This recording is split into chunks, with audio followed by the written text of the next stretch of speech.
I'd like to introduce our panel speakers for this Q&A that we have prepared. One of our panelists is Michael, whom you've already heard from, Michael Cagioni from TC Cargo. We have Andrew Lim of High Peak Shipping, and we have Orit Horn of ILE from the US. Thank you very much, first of all, for stepping in and joining me in this panel discussion. I will have a couple of questions which are straightforward. I will start with you, Orit. How has COVID-19 impacted your business? Can you maybe outline the negative aspects as well as maybe some positives that have come out from this?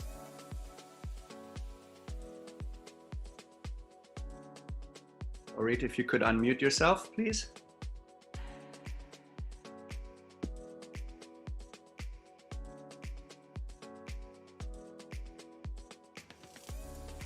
Okay, sorry about that. Thank you.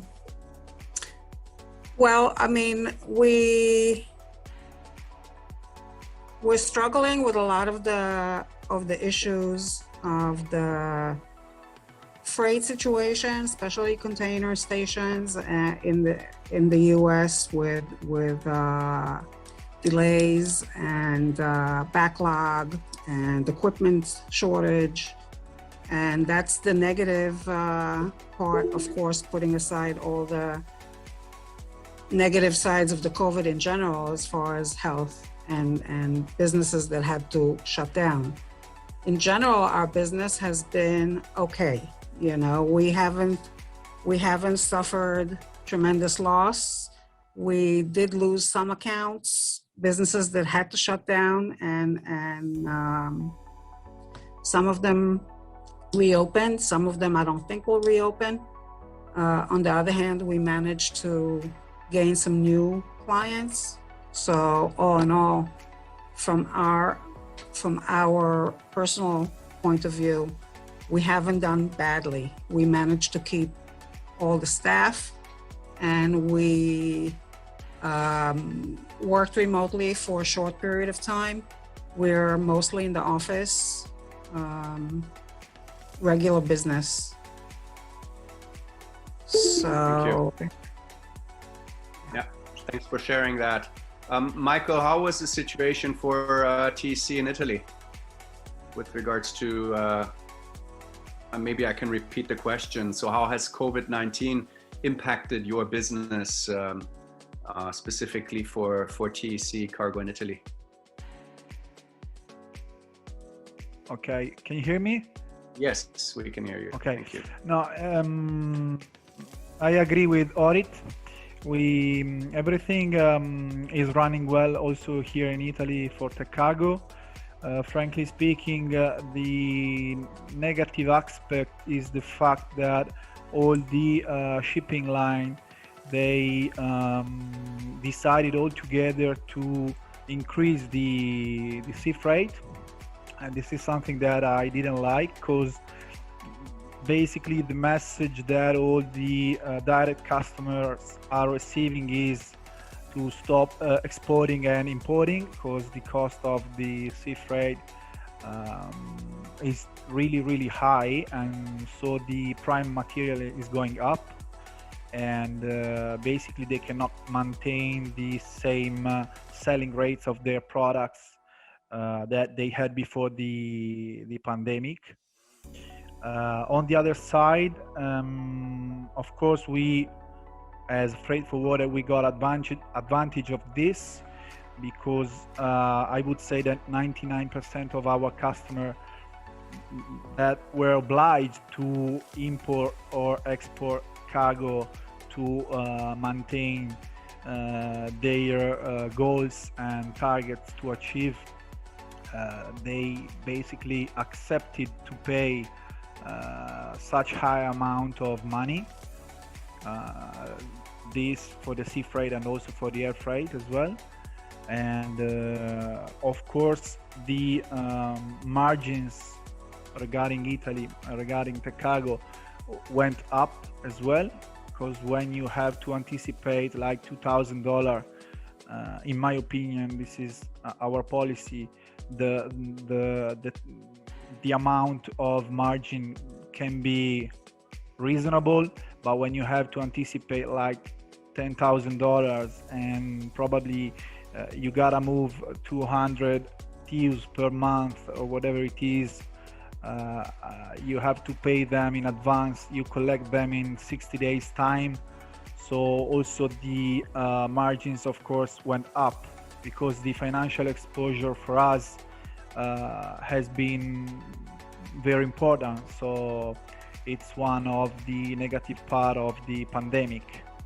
On the other side, all our customers paid us regularly, so this is something good. Regarding the shortage of equipment, as Orit said, this is a game that all the shipping lines decided to play,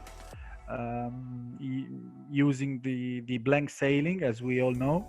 Okay, so they reduce basically the offer to increase the request and put the freight at high level.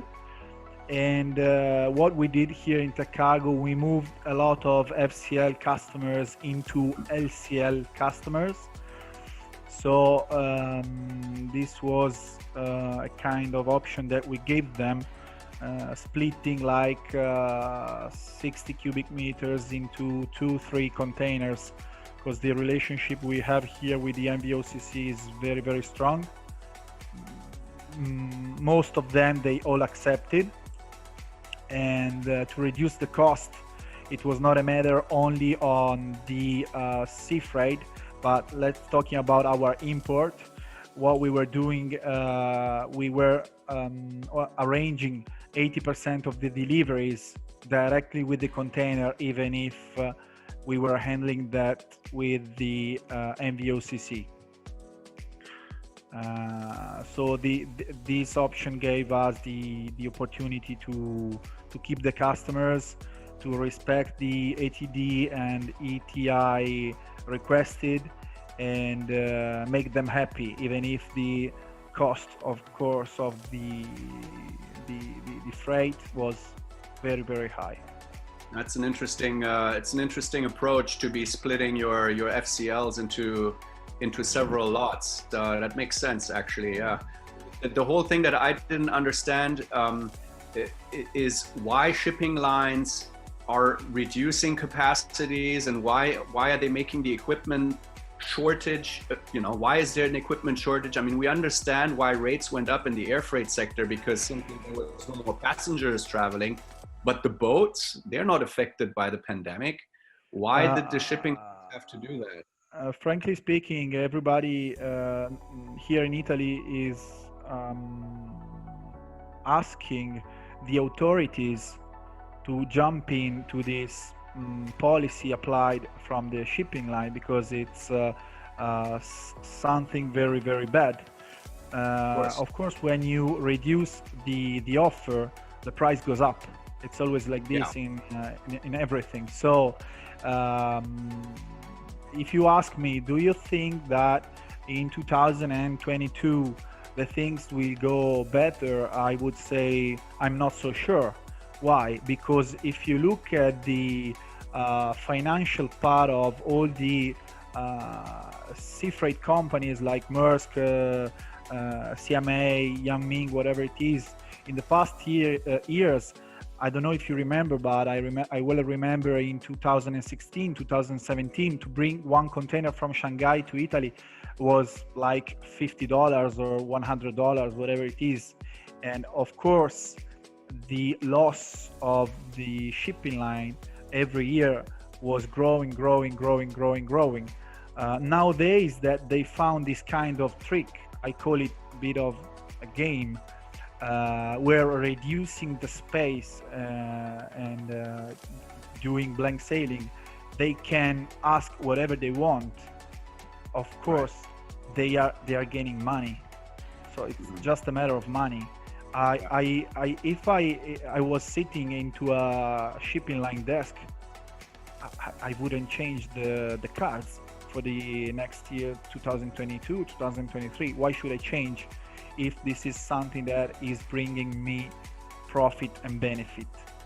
Then on the other side, this is not correct, because the number of TUs that worldwide we all move decreased by, I would say, 15%. So general cargo went down, a lot of enterprises and business companies closed, a lot of people lost their jobs, etc., etc., etc. So but this is the reason, in my opinion, why the shipping line they won't reduce their cost too much. Thank you, Michael, for your input here. Andrew, how has COVID impacted your business in Malaysia? Can you please unmute yourself? Yep. You're there? Yes. Hello. Yeah. Okay. Yes. I think on a positive note, we are lucky that in Malaysia, the logistics industry is considered an essential business. So even during the lockdown, all the logistics industry, the companies are allowed to still operate and move the containers in. So during the period when we had a lockdown back in March last year, we are still operating. We're allowed to operate, which is on the positive note. We're allowed to operate, but I think things has progressed, and I think the biggest impact that grew out of it is that, I will echo what Michael have said, is that it created port congestion, vessel delays, shortage of equipment, and that coupled with the cost of doing business have gone crazy. I think ocean freights have gone up 4 to 5 times. I think the members here will all know, you used to pay $100 freight to one sector. Today you end up paying 800 to 900 US. I think even from Portland to US now will cost you 10,000 US compared to 3,000 US 5 months ago. So basically on the positive side, yes, on the Malaysia front, basically the logistics industry is still doing pretty okay. Businesses are still running, and also it depends on which industry you're handling. If you are doing all the essential business of rubber gloves, famous in Malaysia, masks, things are still moving as it is. Of course, the retail sectors are badly affected due to the lockdown, but on the overall, everybody is still doing fine. We didn't see many companies like logistics industry closing down, which is good, But on the difficult part is that the cost of business is getting higher and higher because of the freight rates has gone up tremendously. And I think that is a main important point that we all have to look at, because it's just going crazy. You don't have space. The space is king now. Or equipment is king. Equipment is king. That's right. Yeah. If I can ask a couple of follow-up questions there, Andrew. Yeah. With regards to COVID, what do you think are the changes that will stay on after the pandemic, and when do you think your country or your economy will recover? I think the main thing that pre-COVID times, if we can say that. I think the main term now we're doing is the belief to stay is the working from home.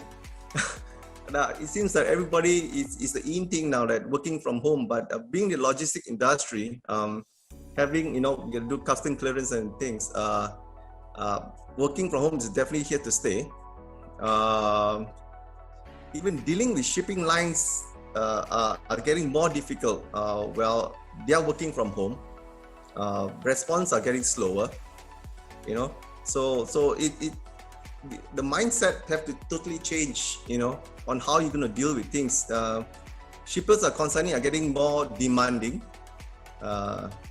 So I believe that the changes these are things will stay. Like I said, port congestion will stay. Equipment shortage will remain till next year. Besides being in freight forwarding, I'm also a box operator. It's for the Southeast Asia area. I think the bunker prices will continue to increase. Okay, and then all this will just lead to higher costs of doing business. And then the way we're doing business today, like now we are doing virtual conferencing rather than meeting face to face. How do you build that relationship with your shippers and consignee?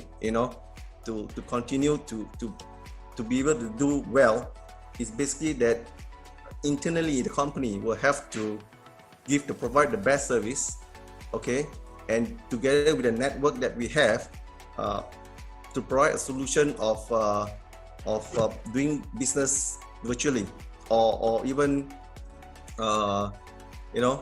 being able to provide them with better solutions. Like Michael shared the solution that I have one client who urgently need to move a 40-footer.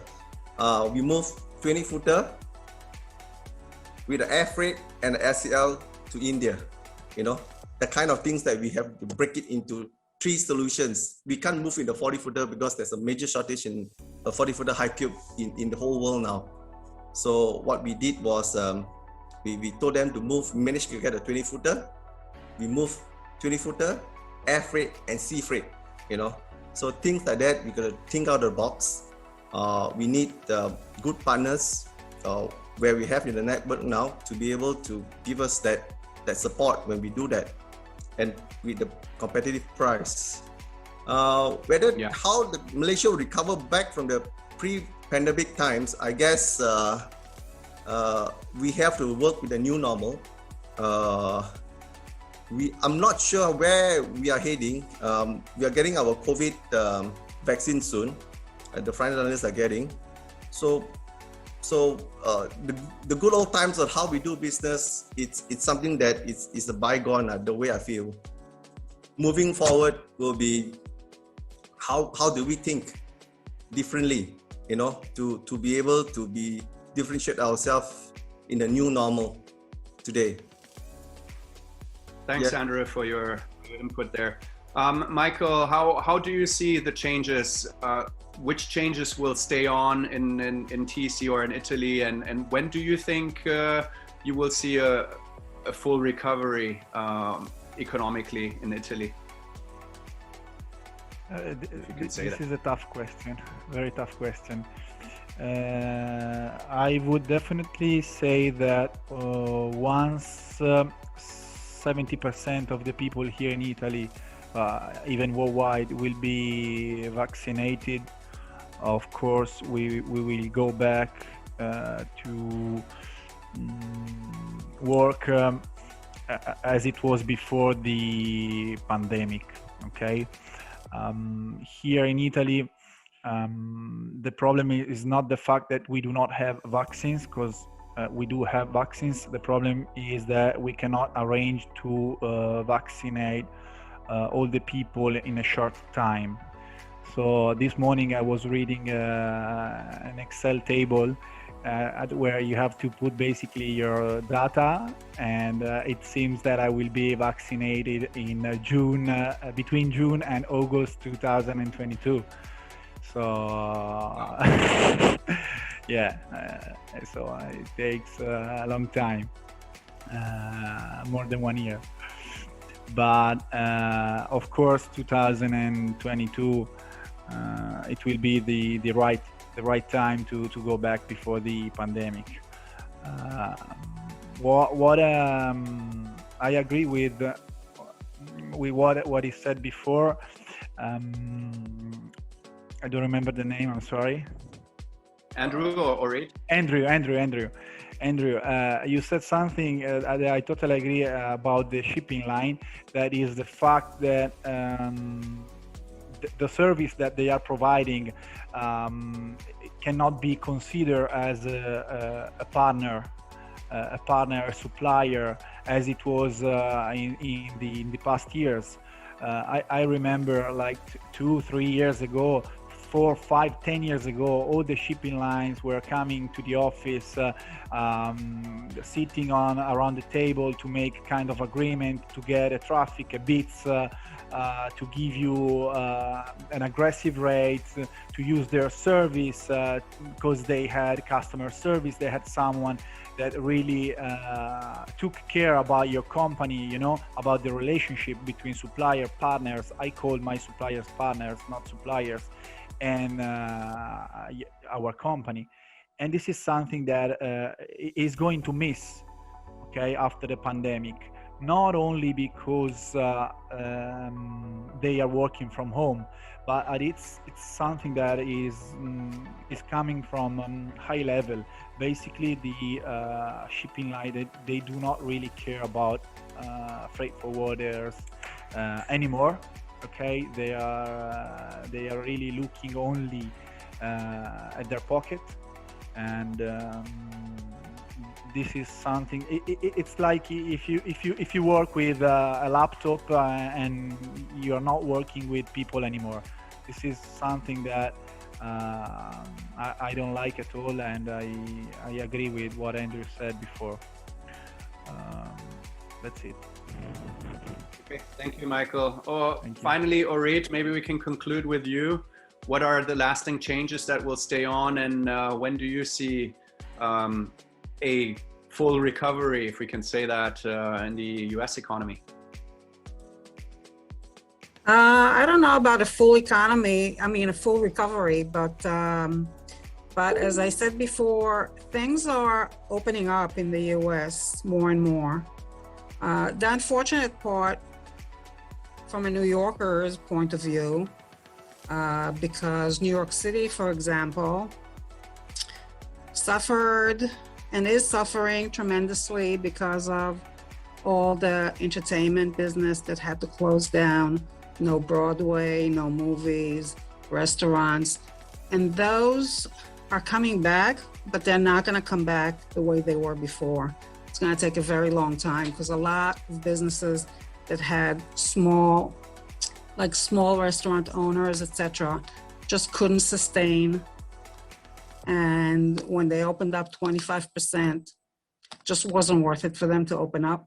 So those are not going to come back, and that affects the whole total economy. If you look at the stock market has been doing wonderfully throughout the pandemic. But if you look at the people with the small boutiques and small restaurants, they're not going to come back so fast. They lost a lot, you know. So from our point of view as, freight forwarders, etc., we're doing okay. And other freight forwarders that I know, depends on the commodities that they handle. Some of them are doing okay and some of them are not. The ones that are dealing with designer goods and things that are more not needed today because people are not going out, so they're not shopping for the same kind of things that they were shopping on a regular basis before. Those freight forwarders, I think, are not doing so well. But lucky, with us, for example, we deal with a lot of food products and animal feed and rice imports and sugar imports and PPPs. So we're, PPEs. So we're doing okay because those things are needed. So it's, the CDC just told us that now the vaccinated people can get together again with no masks, and things are looking up from that point of view. We were told that supposedly the people that want to be vaccinated will all be able to be vaccinated by the end of the summer, so that if you compare it to, unfortunately, what Michael said, is terrific news for us, because now there's a lot of vaccines available on the market, and they have these mega centers that are open 24/7. So basically people can get vaccinated a lot easier than a few weeks ago. Yeah. And that's it. We'll have to wait and see,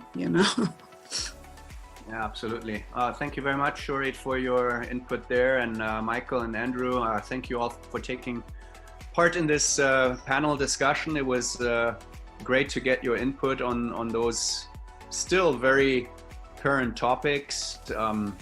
We are all very hopeful that that we are seeing the light at the end of this tunnel, and that we're getting our vaccines hopefully sooner than later. As productions are being ramped up, we can only hope that our governments, no matter where we're sitting at, get their act together and get organized. There's so much red tape in many Western countries. I'm not gonna name them, of course, but there's many Western countries that are, there's just so much, how to say, too much resistance also from laws and God knows what. I would much prefer that they would just get moving and get the jabs into as many as possible so that we can get going on with our lives again.